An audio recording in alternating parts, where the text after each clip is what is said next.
You're good. Okay. All right, here we go.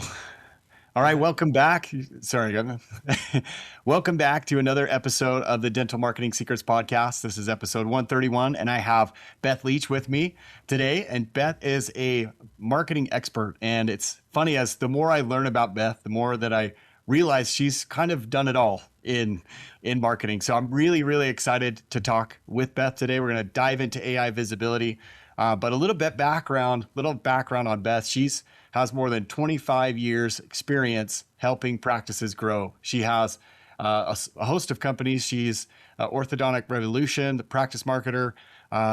She's worked with over 3,000 dental and orthodontic practices, and really has spoken probably at every event, I think, under the sun at this point. And we're going to dive into, like I mentioned, AI specifically, and how this is really evolving. And it's over the last couple of years. I mean, it's interesting, but especially I feel like in the last couple of months. So excited to talk about that. But Beth, first off, welcome to the show. Thank you. It's exciting to be here. Thanks so much for asking me. You bet, you bet. And let's talk a little bit about this whole scenario. I mean, it's funny. Well, let me ask you this, Beth. When did you first start seeing AI kind of creep into the industry? Yeah, it was when you know when AI first started, I was right at the kind of the forefront of it. So a little bit of history about me is my mom was the third employee of IBM Research. Uh-huh. And so she started out like in 1956, programming when there were no computers that we know of today, right? Yeah. So I spent a lot of time learning how to program as a young kid. And so when AI came out, I was like, okay, this is a game changer. Yeah. This is going to change everything. And I was at a dental monitoring meeting actually, and I was sitting next to a woman who was an office manager, and she said, "I'll never use AI. I don't see any Yeah. value to it." And this is a couple of years ago. And I said, "Oh my goodness." I said, "What are the things that you have to do that you really hate doing that are just so hard for you?" And the first thing she said was, "Well, last week we had a child whose mother died of Mm. breast cancer. And the hardest thing I ever had to do was write um, that letter Yeah. of, saying how sorry I was for this child and their family." Right. And I said, "Yeah, I totally can see that. That would be heart wrenching." And she said, "It took me like 5 hours to write it because I kept Oh, wow. crying." And I said, "Here, let's not identify him, but let's just put in a kid's name, and let's put in the scenario, and let's see what Chat GPT can write for you." Yeah. And boom, it came out with this amazing letter, and she went, "Oh my God, that's so much better than I wrote." And I said, "See, I mean, if this is like literally the first, couple of months when AI really came on the scene in November, this was maybe February, and a couple of years ago, and she was blown away, you know? Yeah. Well, and that's just it. I mean, as we're discovering more and more applications for AI, that can really transform our everyday lives, from just searching to answers like that, or I've used it before trying to get counsel for with my kids. I mean, like kind of Yeah. put in the scenario like you mentioned and just see what am I not considering. It doesn't always answer it correctly for me, but it gives me those ideas to start thinking about it in maybe a different light.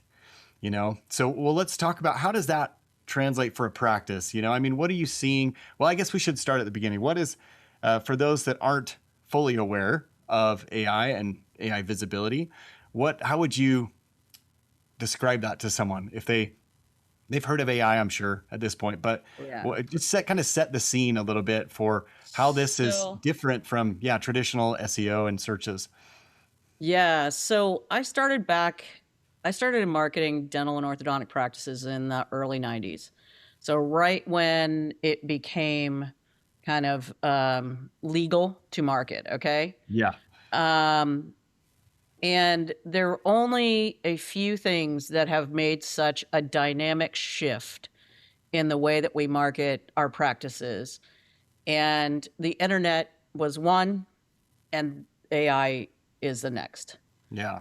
Um, it is something that is going to dramatically change the way we do everything.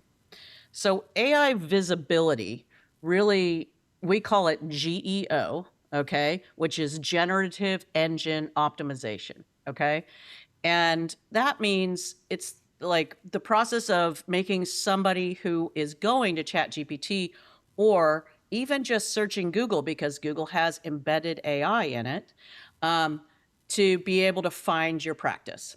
Hmm. So traditionally, when you think of going to Google and people looking up your practice, right, and traditional SEO, you would patients would go to Google and search in top dentist in, whatever city you're in, right, Hmm. and they'd have a 3-pack or 5-pack, sometimes a 7-pack in the old days of information of doctors right there, and then they'd have more listings. Well, that's all shifted. So now what GEO does is tries to answer the question that patients are really asking, which is things like, I need a crown. What's the best place to get a crown in my area? And it will go and search out the best dentists for that talk about that and that Hmm. um, have been either awarded, whatever awards or whatever, are highly regarded in that particular thing, and give them that information, or people that talk about it in their reviews. I mean, there's a Right. lot of ways to get found in AI, but what AI does is looks at what your real question is, and not just top dentist with a list. Yeah. Yeah. And that's a It's big, so that's the big shift. difference. Yeah. Yeah, it is because it's also, as we're seeing this evolve, we're seeing that user search history plays into this. And they were already starting to pull from that before, but it seems to be even more the case now where they're looking at what else has this person or this patient been doing online that would help, kind of fill in the context of, like you were saying, what is their exact question that they're really getting after.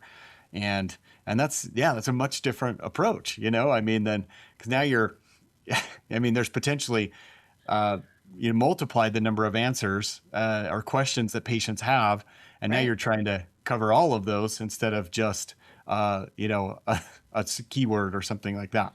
It's why when you're thinking about your website and what how visible it is, it's why you have to restructure. Anybody who hasn't restructured their website within the last year is now at a deficit, Yeah. because the way that a AEO, which is answer engine optimization, and GEO work is different than the way traditional SEO worked.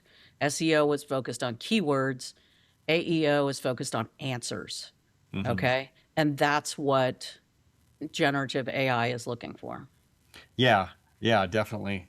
And there's certainly some crossover, right? I mean, from traditional best practices in SEO. You mentioned reviews. That's always been a big component, and that will continue to be as we're seeing, yeah, all these, I was just and going to say, so when you look at like traditional versus AI, there's a huge amount of crossover, right? Mhm, So consistent business listings across the web, which is called NAP, which mhm. every good SEO person knows that's the first thing you fix, Yeah. right?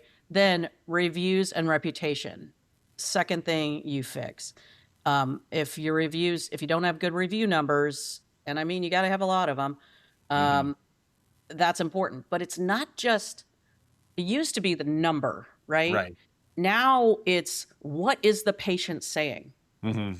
Like, I had my crown done. I'm from Arlington and I drove to Belmont to get Yeah. my crown done, right? And so that puts in context for AI, Hmm. right? Yep. And then it's third party sites, which additionally, SEO has in the past Hmm. been very cognizant of making sure you have link backs and good schema and Hmm. all of the things that a good SEO does. So all of those things are still important, right? They're just in a different way now. We just got to restructure how we think. Yeah, it's almost more elevated in the terms of, you mentioned reviews is a good example where it was more quantity based and now it is more quality and quantity and takes that whole thing into consideration with, yeah, it talks specifically about what they're saying, what they're mentioning, if it's a crown, if it's a specific service, if it's how long they waited, if it's, it's even insurance and things like that. It can extract all of that and answer these very specific questions from those, Yes. some of those reviews. And so, And, yeah, that's a great point, is just trying to get your patients to be more specific when they're leaving a review. right. And, here's the hard part from an SEO perspective. Like all of us who've been doing SEO for 25 years Hmm. um, are now looking at it. We know how to measure Google. Yeah. We've always known how to measure Google. There's authority rankings. There's, we know exactly SERPs and, we know how to do this. We can't measure ChatGPT, Gemini, Claude, Hmm. Perplexity. Yeah. We can't Hmm. yet. I mean, we're starting to see, you can put code in to try to see where, things are leading, but it's just coming now. Yeah. And it hasn't been here before. So it's very hard from an SEO perspective, from somebody who's been doing this forever, to work how we're working when we don't have the data in Hmm. front of us to say how many people are actually using this and Yeah. what are they asking, you know? Yeah. And that was my next question, really, is just how do, how many, we hear about some of the statistics in terms of usage for ChatGPT and Gemini and all those, but we don't, it's hard to really gauge exactly how many more patients are using that to search for a dentist, but like you mentioned before, Google's has that embedded. And so it's starting to already do that automatically, with their AI Yeah. overviews. Um, and what's interesting about those two is that, you're going to you get references, but you don't always get the click through like you would traditionally, where, you'd be on the search results and then they'd click through and then they'd have to go and do their own diligence basically and, and figure that out. But now it's trying to answer that question for you to remove that extra work from the patient side, but it doesn't always lead to a click, so Right. it's really different that way. It's interesting. I've been in this industry a really long time. And what I've seen change is dramatic. So in the 90s, nobody even wanted to advertise in the yellow pages. That was the Mhm. big thing. Oh my gosh, if you advertise in the yellow pages, you must be desperate, right? Yeah. Anything above a bold listing. Yeah. Um, and now it's, and then we went to like specialists in particular, because I deal with a lot of orthodontists. Specialists in particular were getting all of their patients from general dentists, right? Mhm. Right. And and even then, we knew that the biggest and best source for patients has always been referral. Right. So no matter what you do, referral has been the thing. Well, Google search came along, and obviously that jumped up in the amount of people that were finding you online. But Hmm. still, even when Google search came in, we never saw a drop, specifically in orthodontics, below about 75% of patients coming in from referral of some kind, whether that's doctor referral or patient referral. Hmm. So when we think about how AI is going to change things, yes, AI is going to answer questions, but your patients are still going to talk to their friends. Right. And the questions that they have that are getting answered by AI, then they're going to go ask their friends about it. Yeah. So we have to realize that this is not a takeover in the way that we think about Google coming in and being a completely different beast. This is a question answer, conversation that people then have with AI, but then they bring it into the real world too, Yeah.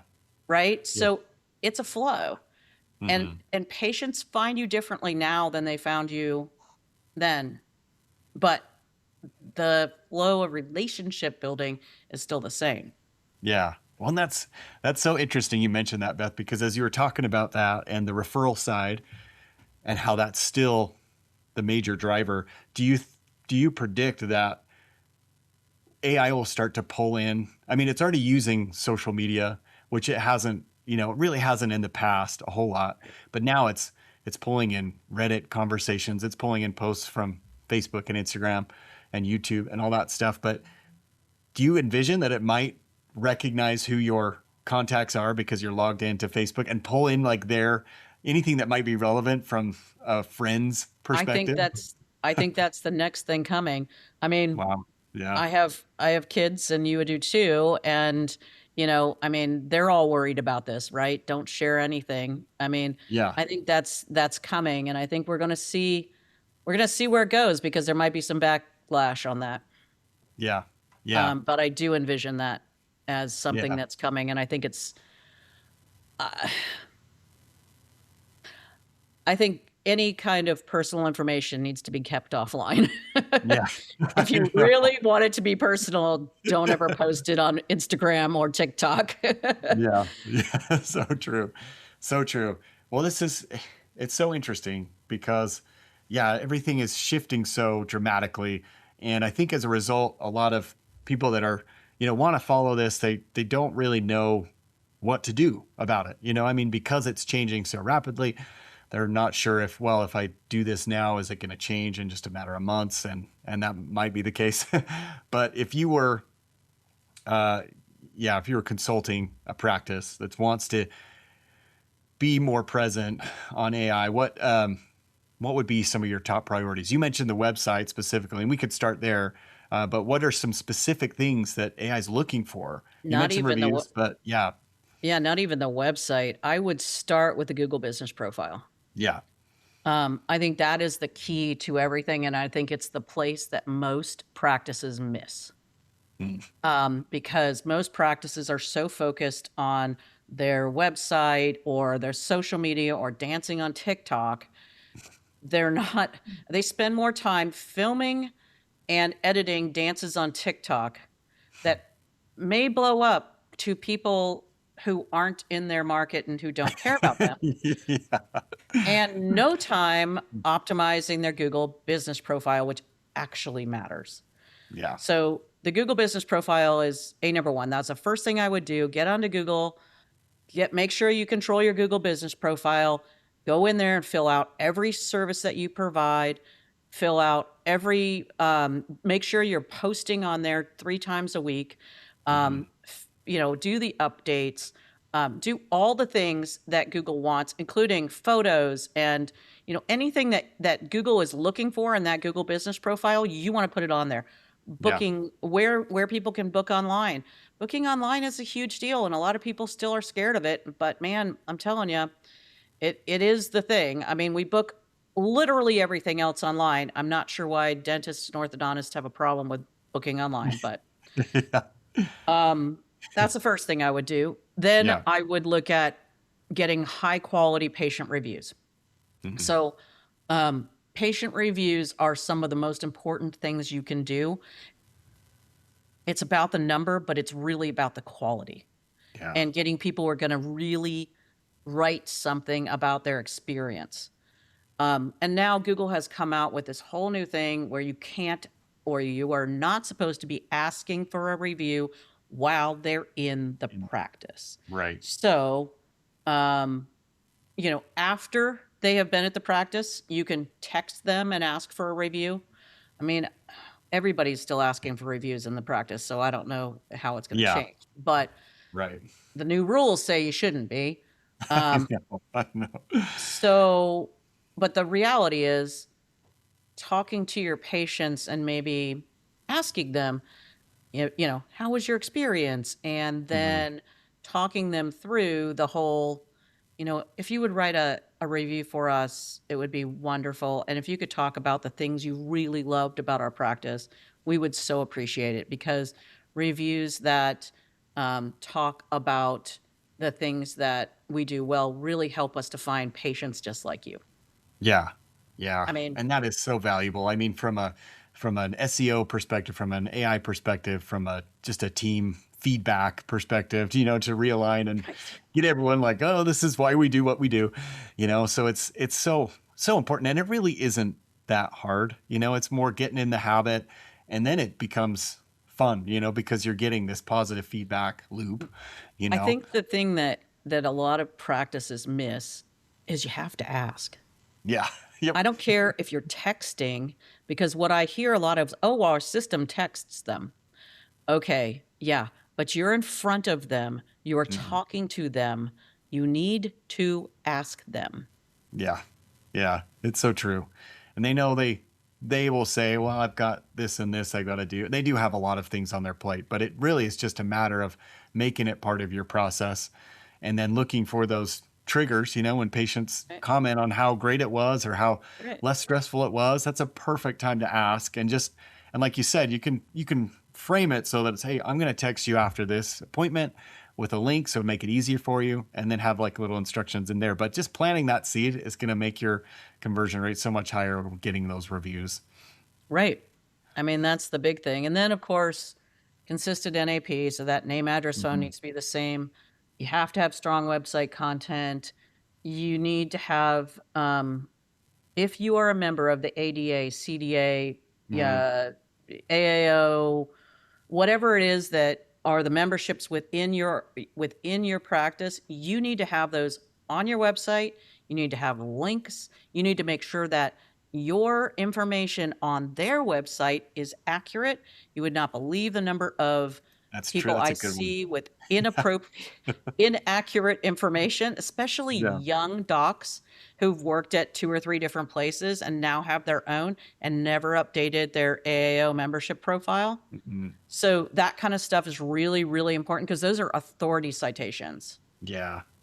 Okay. And then there's other stuff. I mean, structured schema, which is a SEO thing, which most orthodontists dentists don't want to have anything to do with. Mhm. But you can talk to and make sure that your website people are doing that. Um, there's other little things, but the top ones that they can handle are the ones that I've just discussed. Yeah. Really.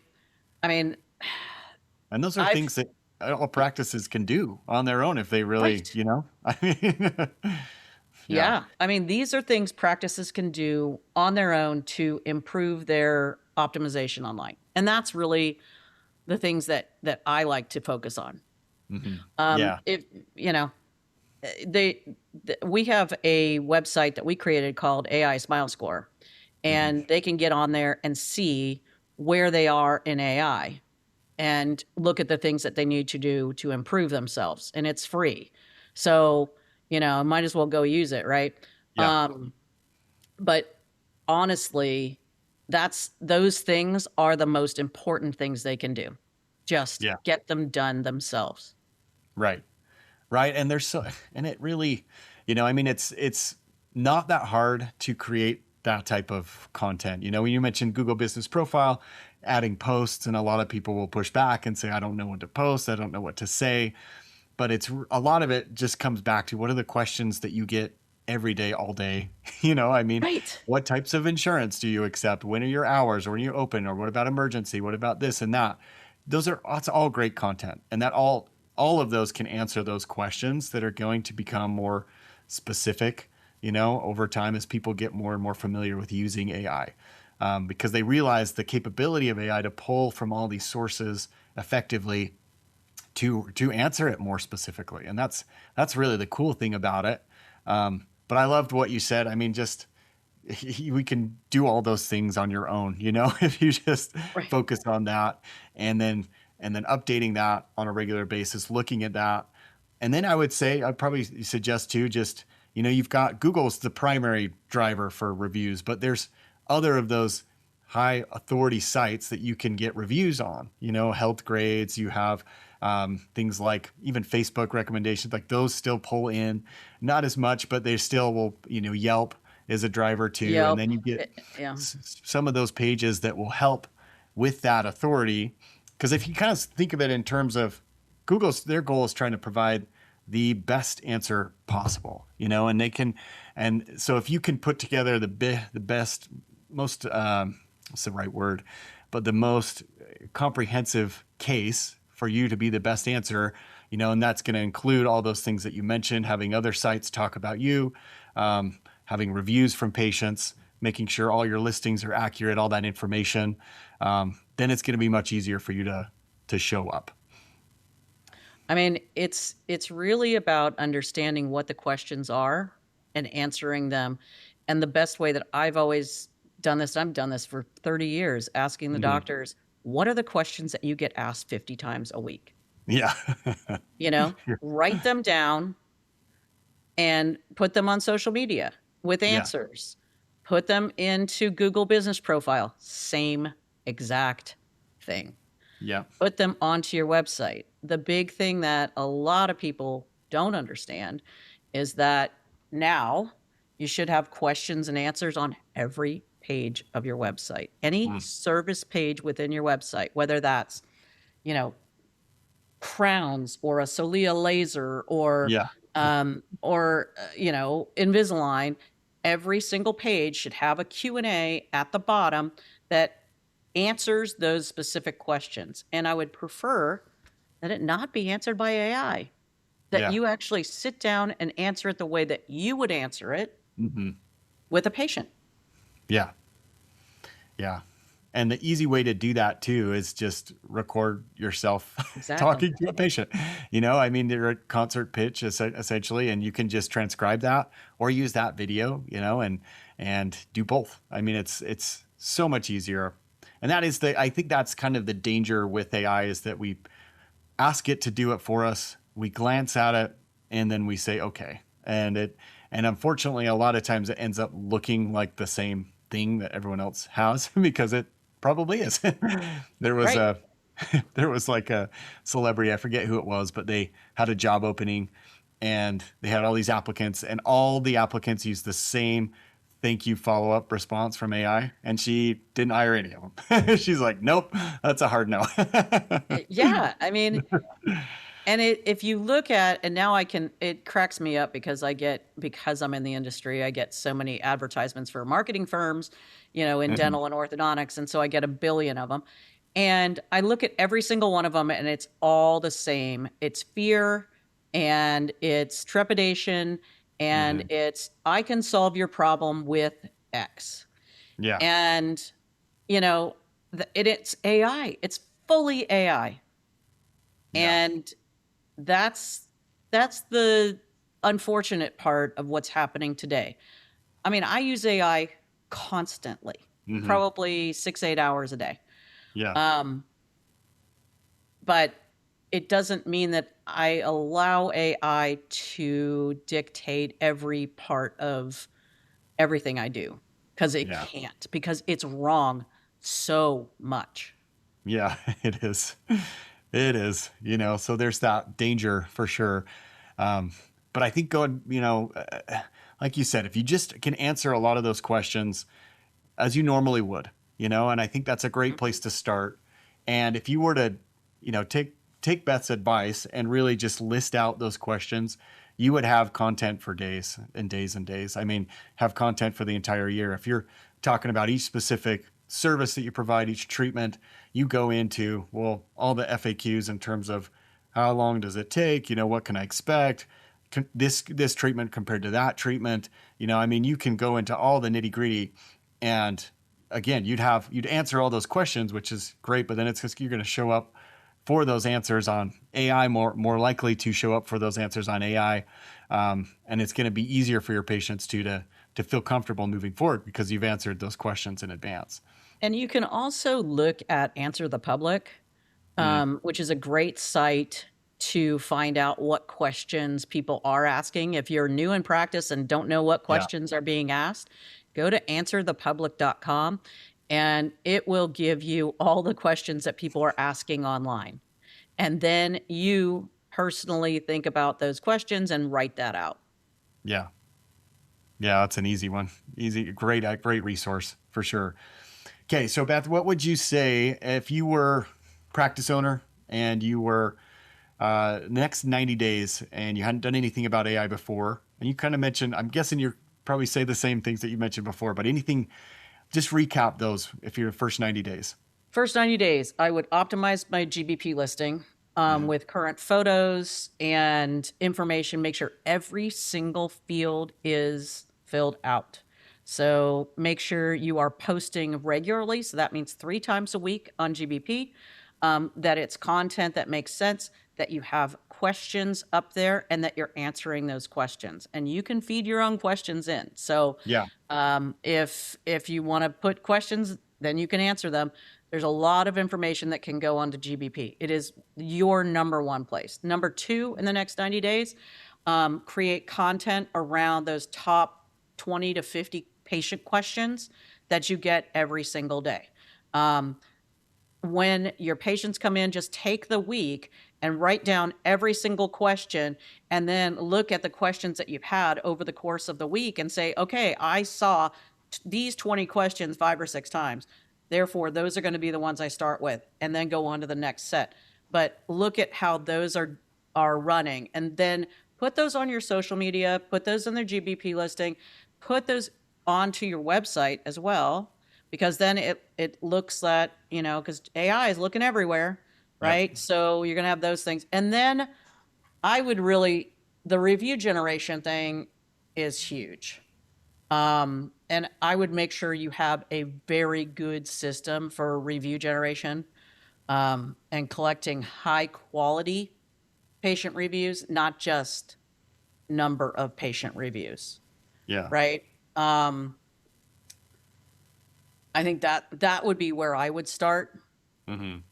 and and I would get a baseline for where you are now, and then do this, and make sure you take like snapshots of everything, so like how many reviews you have today, Yep. and give yourself a goal, and say, okay, and give your team a goal. This shouldn't be owner only. This Right. needs to be the entire team. I think the biggest downfall that I see amongst docs is, I'm going to do it all myself. Hmm. And the biggest pain point for doctors that come to me is, I have to do everything myself. My team doesn't do anything. Yeah. So what I would say to that is, you pay them a salary to be there. This is part of their job. No matter if Hmm. they think it is or not, it's on you to make sure they know that marketing is part of their job. I don't care what position they have in the practice. Hmm. Everybody needs to be part of the marketing team. Everybody needs to be asking for reviews. Everybody needs to be talking to patients about, how important it is to get referrals of friends. You know, Whatever their role is, there is a Hmm. place for them to talk to patients about building the practice. Yeah. I couldn't have said that any better. It's so vital. Every interaction is marketing. I mean, you either are building trust or you're removing trust, by those interactions. And so every person is so vital that way. And it's cool too, because as you get them involved and as you review and evaluate their performance, some of them are just going to thrive. Like they love the responsibility. They love to be reviewed. Like we like to keep score in our life. And this is part of keeping score. And I mean, I'm thinking of one practice in particular, that very small practice. It's in a more remote area. It's hard to find team members that they kind of run a skeleton crew because it's hard to find help. And Yeah. this one gal does a million things, but she also took on review generation. And really, because of her, they were stagnant at like 30 something reviews total forever, for years. And now within like 9 months, they're like 160 or something like that. And just, it's so cool because she gets excited about it. she gets that reward for doing a great job. It's really helpful for the practice, but it's something, I mean, that everyone can take part of. It is unfortunate that it's usually the busiest person, the most successful Yeah, person, the most trustworthy person who's always the one who does another thing, yeah, yeah, you know? And so, yeah, I'm glad that she did, but also it's time for everybody to step up. There's no yeah. room for slackers anymore. Yeah. Yeah. And that should be part of weekly evaluation, weekly huddles. You keep it simple. That's what I tell people. I kind of go back to early elementary stage where you just print out a little thermometer chart and just mark off how many you've gotten for the week or the month. And we are kind of visual creatures, I think. And so I think that helps. I mean, oftentimes I find myself, I may have already completed a task, but I write it down in my planner. I have a written planner just so I can cross it off. Like it's so funny, but I we used love to, that I used satisfaction. Todoist. I use Todoist, and that's great. But Yeah, also, like we all wear these, right? Whether it's I wear two. I mean, yeah, I've got my Apple Watch and my Hume, and yeah. they're like giving me data points on every single thing I'm doing, right? Um, so we all like tracking stuff. I think that's Hmm. kind of part of who we are as Yep. humans. So having that tracker, visual tracker for your team is really important to building those. Um, and it doesn't just need to be reviews, it's also Hmm. referrals, right? I mean, Yeah. that's the big one that nobody talks about. And Hmm. it's the hardest one for doctors to do. I spent the first 5 years of my career training docs on how to ask for referrals. I Yeah. mean, it's so hard for them. The easiest thing is the same way we've done it for 30 years, and that is stand in front of a mirror and say it to yourself in a mirror until you feel comfortable. Yeah. And watch how your face looks and watch it. I mean, Exactly. And then at that point, then start doing it with your staff. And then take some really trusted patients that you love and they love you, try it on them, hmm. you know, and roll with it that way because referrals are a key. No matter how much we say about AI, and there's Yeah. so much more. I mean, we just scratched the surface on the marketing side. I mean, we have so much to do, and the AI that is coming out right now is great because you can do follow-ups, you can do pending, you can do automated letters, you can do automated emails and texts and chat bots and I mean Yeah. the stuff that I'm building now. A friend of mine is well, let's just say she's a programmer for the government in AI. We won't tell you which branch, but Yeah. she and I are working together on a new system, but it's really all AI based and all about connecting and following up with all of these different systems that we have out there. And Yeah. so AI is huge. I mean, it's going to affect you. And if you think you aren't using it, you are. Yeah. Because every time you go to Google, you're using AI. Every Hmm. time in everything you do, you're using AI. So get over it Yeah. and accept it and move towards how does this make my life better, Hmm. right? And then how can I build on that to help my practice grow? So there's a lot coming. There's I think there's so much in orthodontics and dentistry that is coming. Um, it'll be interesting to see what happens next. And we've just touched on a very basics, but the things that we've talked about today, I feel like are things that the doctors can use tomorrow Yep. themselves and not have to like pay somebody to do it. Yeah. Well, and what I love about what you suggested too, in terms of the content, I mean, that's stuff that those are assets that you can create and reuse again and again and again, whether it's social media, whether it's on the website, whether it's an email, maybe you have a short video explaining the differences between, who should consider traditional metal braces versus Invisalign. I mean, that can replace so much time, for, for you doing that Yeah. manually. It's really, really neat. You will appreciate all the effort you put in to creating all this stuff. Um, Well, You're Beth, welcome. I want to say thank you so much for joining us today. I have more questions, but hopefully I'm going to try and cajole you to come back another time. We'll talk about referrals because that's one that I know if you're going to get good at anything, you should get good at referrals. So we'll talk Yeah. about that. But a few last questions. Beth, if people want to get in touch with you and learn more about what you're doing, what's the best way to do that? You can email me, beth@practicemarketer.com, or, give me a holler. My phone number is 818-845-0011. You can also Perfect. look us up online, practicemarketer.com. Okay. We'll add that in the show notes. Final question, maybe the most important question. Who is your pick to win the World Cup?